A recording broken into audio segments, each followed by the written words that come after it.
నమస్తే ఫ్రెండ్స్. భారతదేశంలో బీజేపీ మాట ప్రకారంగా ఇంతంతై వటుడింతై ఎదుగుతూ ఉంది. అంటే భారతదేశంలో మెజార్టీ స్థానాలు గెలుచుకుంటుందని వాళ్ళే చెప్తా ఉన్నారు. అఫ్ కోర్స్ నిజంగానే ప్రధానమంత్రి బీజేపీ వ్యక్తి అయ్యింది. ఈ దేశంలో మెజార్టీ ప్రజలు బీసీలు అనుకో, అఫ్ కోర్స్ హిందువులు మెజార్టీ ప్రజల అధినాయకునిగా ఈ దేశ ప్రధాని 3 సార్లు ప్రధాని అయ్యిండు. 3 సార్లు ప్రధాని అయిన ఆయన పశ్చిమ బెంగాల్లో కూడా గెలిచిండు. ఇంకా కొన్ని రాష్ట్రాల్లో అస్సాంలో కూడా గెలిచిండు. గెలిచిన తర్వాత మెజార్టీ హిందువులు ఉన్నటువంటి దేశంగా ఈ దేశం శాంతి భద్రతలను కాపాడడం లోపల ఒక పెద్దన్న పాత్ర పోషిస్తే నిదానంగా తడిది చెప్పాల్సినటువంటి వ్యక్తి బుల్డోజర్లతోని దాడులు చేస్తూ ఉంటే, ఆఫీసులు కూలగొడతా ఉంటే ప్రపంచ దేశాలు విశ్వగురులు అనుకున్నటువంటి వ్యక్తి ఒక ఏమంటారు పైచాచిక ఆనందం పొందుతున్నట్టు కనిపిస్తూ ఉంది. ఇక్కడ వేటి ఎస్ఎంఎస్లో చూసినా, ఇంకో దాంట్లో చూసినా బుల్డోజర్లు పెట్టి ఆఫీసులను కూలగొడతా ఉన్నారు. ఈ దేశంలో ఏం జరుగుతుందంటే, ఇప్పుడు ఎవడో తెలివి లేనోడు, ఒక పనికి మాలినోడు ఎవడో అడ్డగాడిదలు చేస్తే ఒక అర్థం ఉంది. మెజార్టీగా మేము దేవుని భక్తులము, మేము దేశభక్తులం అని చెప్పుకునేటువంటి మనము ఈ విధమైనటువంటి ఆలోచనలు మీకు ఒకసారి నేను చూపిస్తా.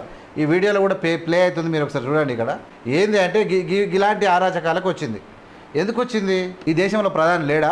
ఈ దేశంలో హోంమంత్రి లేడా? పశ్చిమ బెంగాల్ ఒక రాష్ట్రం మమతా బెనర్జీ ఉంటే ఆమె ఎవరిని పక్కన ఉన్న బంగ్లాదేశ్లో తెచ్చి పెడతా అంటున్నారు. ఇప్పుడు దేశం యొక్క సమగ్రతను కాపాడాల్సింది ఎవరు? ప్రధానమంత్రి కదా. కేంద్రం ఏం చేస్తుంది? మీ ఇంటెలిజెన్స్ వర్గాలు ఏం చేస్తున్నాయి అంటే, మీరు గెలుపు కోసం ఒక కుక్కను చంపడం కోసం దాని పిచ్చి కుక్కని ముద్ర వేసి, దాని తర్వాత ఎస్ఐఆర్ నాటకమాడి, దాంతో ఎన్నికల కమిషన్ తోటి ముద్ర వేసి ప్రజల్లో వ్యతిరేకత తీసుకొచ్చి ఈ గెలుపులు ఏంటివి, ఈ ఆరాచకాలు ఏంటో నాకేం అర్థమవుతుంది. మీరు ఒకసారి చూస్తే వెరీ క్లియర్గా ఇదేమన్నా రాష్ట్రమా? ఇవేం దాడులు? ఎందుకు ప్రజలు ఇట్లా ఇచ్చడిగా తయారవుతారు? ఏమైంది? కేంద్ర ఇంటెలిజెన్స్ వ్యవస్థ ఏం పని చేస్తూ ఉంది? ఈ దేశ ప్రధాని ఏం చేస్తూ ఉన్నాడు? హోమ్ మినిస్టర్ ఏం చేస్తూ ఉన్నాడు? ఈ దేశ ప్రధాని హిందువులు ప్రమాదంలో ఉంటున్నట్టు. దీనికన్నా సిగ్గుమాలినటువంటి మాట ఇంకేమైనా ఉందా?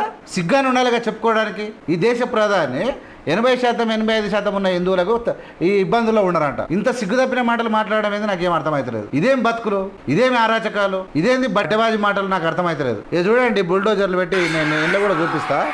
ఒకసారి మీరు ఇక్కడ చూడండి, ఇది ఒకసారి చూడండి, చూపించండి.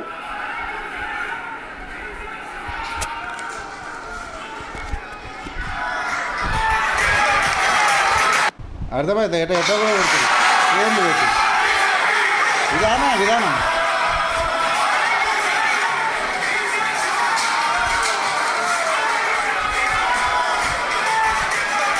ఇది ఎట్లుందంటే, బీజేపీ పరిస్థితి మొగని కొట్టి మొత్తుకున్నట్టు ఉంది.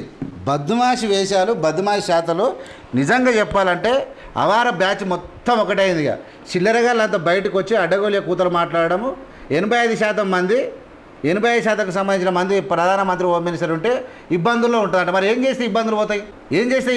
ఏమైనా సొల్యూషన్ అని చెప్పండి. ఇంత సిగ్గు లేకుండా ఎన్నికల కమిషన్ అనేది ముఖం మీద ఉంచిన కానీ దానికి సిగ్గు లేదు, నా శరం లేదు. ఇలా ఓట్ల కౌంటింగ్ లోపల మమతా బెనర్జీ ఏం చెప్పిందంటే, వీళ్ళు పెద్ద దుర్మార్గులు, లుచ్చలు వీళ్ళందరూ కలిసి ఏం చేసిరంటే ఎలక్షన్ల ముందు 95 లక్షల ఓట్లు తీసేసిర్రు. మమతా బెనర్జీ ఎంత తేడాతో ఓడిపోయింది?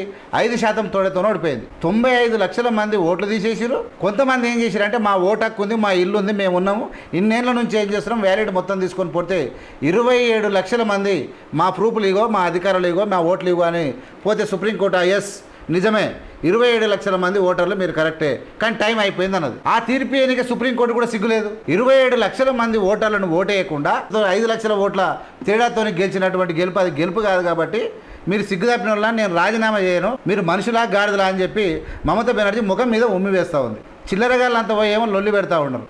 ఇదేంది నాకు అర్థం కాదు. 27 లక్షల ఓట్లు పడలేదు. ఏట్లా ఏదిగా వీల్లేదు వాళ్ళకి. అంటే 27 లక్షల మందికి మూతికి తాళం వేసి చేతులు కట్టేసినటువంటి ఈసీ. ఇది దొమ్మరి ఈసీ, ఇంటర్నేషనల్ లుచ్చా. ఎవడైతే జ్ఞానేష్ కుమార్ ఉన్నాడో, ఎవరు ఈ అమిత్ షా మినిస్టర్గా ఉంటే అందులో కార్యదర్శి పనిచేసినట్టు దొంగవేడు, ఈయన్ని తీసుకొచ్చి ఎన్నికల కమిషన్ పెట్టిరు. వీళ్ళందరూ కలిసి గుంపుగా ఏర్పడి తీర్పులు. ఇప్పుడు ఓట్ల కౌంటింగ్లో సీసీ కెమెరాలు లేవు. ఇలా మొత్తం మీద నరేంద్ర మోడీ ప్రధాని గానికే 90% ఓట్లు వచ్చినాయి. 90% ఓట్లు మొత్తం లెక్క పెడితే 7 సెకండ్లకు ఒక ఓటు పడ్డది. టైమింగ్ లెక్క పెడితే మార్నింగ్ 7 గంటల నుంచి నైట్ 7 గంటలకు లెక్క పెడితే 7 సెకండ్లకు ఒక ఓటు పడుతుందా ఎవడన్నా?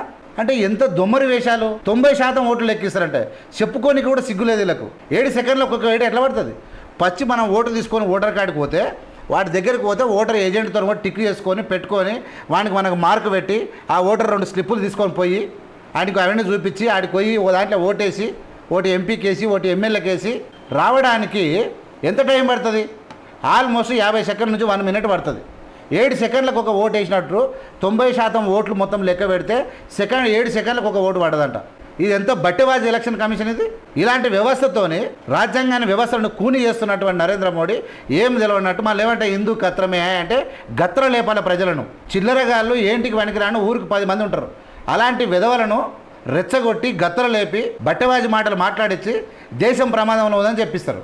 ఈ దేశం ప్రమాదంలో పోవాలంటే ఏం చేయాలరా గాడిది కొడుకులారంటే ఒకరికి తెలియదు. ఈ దేశం ప్రమాదంలోకి వెళ్ళి పోవాలంటే ఈ దేశం ప్రధాని హిందువు కావాలి. హిందువు అయ్యిండు కదా, మరి ఎందుకు ప్రమాదంలోకి వెళ్ళి బయటపడతలేదు? దానికి మాటలు లేవు, బూతులు తిడతారు విధవలు, నోటికి వచ్చిన బూతులు. ఇప్పుడు మనం అవతల ఆడవాళ్ళని తిట్టినాం అనుకో, మన ఇంట్లో ఆడవాళ్ళు ఉంటారు కదా, వాళ్ళని నోరుతో తిట్టడము కామెంట్లో తిట్టడం పెద్ద కథనా? ఎందుకురా? దేశభక్తి అంటే దేశంలో ఉన్నటువంటి ప్రజలతోని మనుషులలాగా ప్రవర్తించడం, మతం ఆధారంగా కులం ఆధారంగా కాకుండా ఈ దేశంలో ఉన్న మనుషులందరినీ కలుపుకొని పోవడం, దాన్ని మానవ నైజం అంటారు, మనుషులు అంటారు. వారిని మొత్తం బదుమాసిగాలు ప్రధానమంత్రి నుంచి ఉన్నే కాడికి ఇదే పని. మొత్తం గుటాలేగాళ్ళు, నోరు తెరిస్తే అబద్ధాలు, నటన, దొంగ నాటక, పిచ్చి నాటకాలు. వీళ్ళు దేశాన్ని ఉద్ధరిస్తారంటే ఇంకేమంటారు? క్లియర్గా దక్షిణ భారతదేశం నేనేమంటానంటే రెండు రాష్ట్రాలు ఎన్నికలు, ఒకటి అస్సాము, రెండోది మన పశ్చిమ బెంగాల్ను పట్టుకున్నారు. ఇక పట్టుకొని వాళ్ళు ఆడిందే ఆట, నా పాడిందే పాట. పాపం ముసలామె మమతా బెనర్జీ ఒల్రి ఆమెను రౌడీని ఓ గుండాను అన్నీ చేసిరు. నిజంగా కొన్ని వీడియోలు కూడా విడుదలయ్యారు. ఆ వీడియో చూసి నేను కూడా కలత చెందిన. ఆ విషయంలో ఒక లేడీస్ను ఆరాచకాలు పెడితే, ముస్లిం పెడితే మరి మమతా బెనర్జీ అవి క్రియేట్ చేసినాయా ఏమైనాయా అది నాకు కూడా అర్థం కాలేదు. అప్పుడు నాకు కూడా నేనేమంటాను అంటే హిందువా ముస్లిమా కాదు, మహిళలను ఎవరిని ఇబ్బంది పెట్టినా ఖచ్చితంగా మనం బాధపడతాం.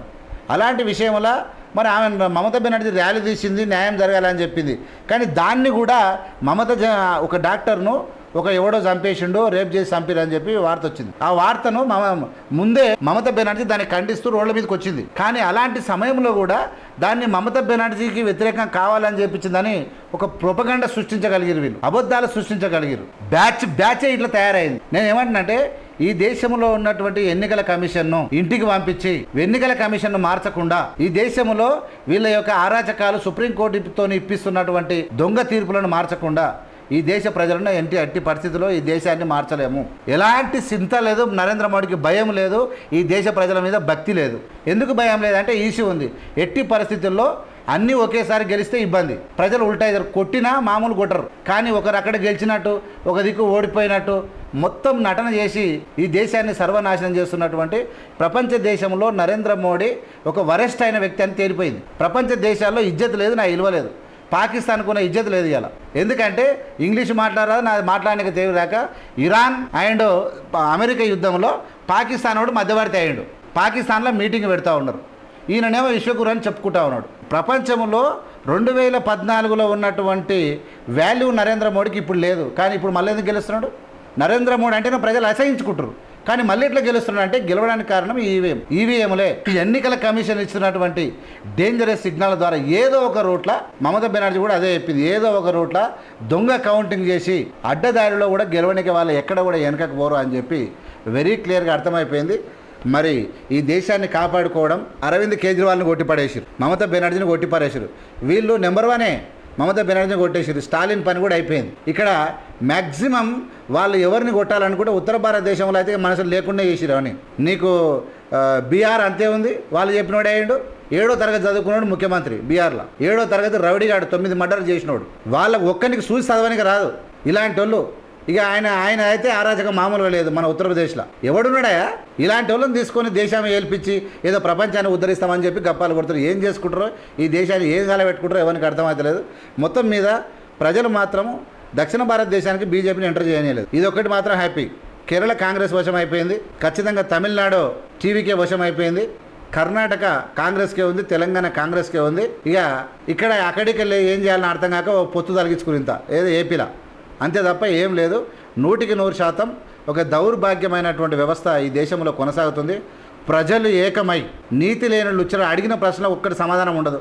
పోనీ నువ్వు గెలుస్తున్నావు, ఏం చేసినావు చెప్పు. ఈ దేశంలో ప్రాజెక్టులు వేస్ట్ అని చెప్పమను నరేంద్ర మోడీని, ఈ దేశంలో పాఠశాలలు వేస్ట్ అని చెప్పమను, ఈ దేశంలో ఉద్యోగాలు వేస్ట్ అని చెప్పమను, ఈ దేశంలో జీడిపి పడిపోవడం నాకు ఇష్టమే అని చెప్పమను, ఈ దేశంలో నిరక్షరాస్యత అల్లాలు బెస్ట్ అని చెప్పమను. మరి వాటన్నిటి తగ్గించి ఉద్యోగాలు ఇచ్చి ప్రాజెక్టులు కట్టి పాఠశాలలు కట్టి అనేక ప్రయోగశాలలు కట్టి ఈ దేశాన్ని అందరూ కలిసిమెలిసి ఉండేలా చేసినటువంటి కలిసిమెలిసి ఉండేలా చేసినటువంటి కాంగ్రెస్ పార్టీ ఏమో ఓడిపోతూ ఉంది. ఏం చేయనోడు గెలుస్తున్నాడు. ఎట్లా గెలుస్తున్నాడు అంటే విశ్వగురు. మరి విశ్వగురు చేసింది ఏంది? Epstein file. ఇజ్జత్ లేదు, ఈ దేశానికి లేదు. ఈ దేశము పాకిస్తాన్తో యుద్ధం చేస్తే బ్రహ్మాండం బద్దలైనట్టు చెప్పారు. అమెరికాడు వచ్చి ఆపిండు. అదే పక్కన ఇరాన్ యుద్ధం చేస్తే ప్రపంచానికి ఉచ్చబడ్డది. అదే బ్రెజిల్తో పోయి కలిసిండు. నేను అమలు కాదు, ఏడ పరువు అయిన కింద పడ్డ పైసా మాదే అంటారు అందభక్తులు. నీది బూతులు. అందభక్తుల కర్మ ఎప్పుడు తిడుతుందో కానీ ప్రజలే చూసుకుంటారు వాళ్ళ సంగతి. మొత్తం మీద మమతా బెనర్జీ ఒక అల్టిమేటం జారీ చేసింది. వీళ్ళు చేసేటువంటి నీచాలు ప్రపంచ దేశాలకు కూడా చేరుతా ఉన్నాయి. అన్ని దేశాలు చూస్తూ ఉన్నాయి ఎంత దుర్మార్గమైంది అనేది. అనేక సార్లు ఈ దేశంలో జాతీయ మీడియా చచ్చిపోయింది. ప్రపంచంలో ఉన్నటువంటి ఛానళ్ళు బయట పెడతా ఉన్నాయి ఇలా మోసాలు. ఇలాంటి దుర్మార్గమైనటువంటి సిచ్యువేషన్ మరి ఎట్లా దేశం బాగుపడుతుందో మీరే చెప్పండి. చూస్తూనే ఉండండి ఏవిఎం మీడియా. లైక్ చేసి, షేర్ చేసి, సబ్స్క్రైబ్ చేసి ప్రజలకు పంపండి. జై హింద్, జై భీమ్, జై భారత్.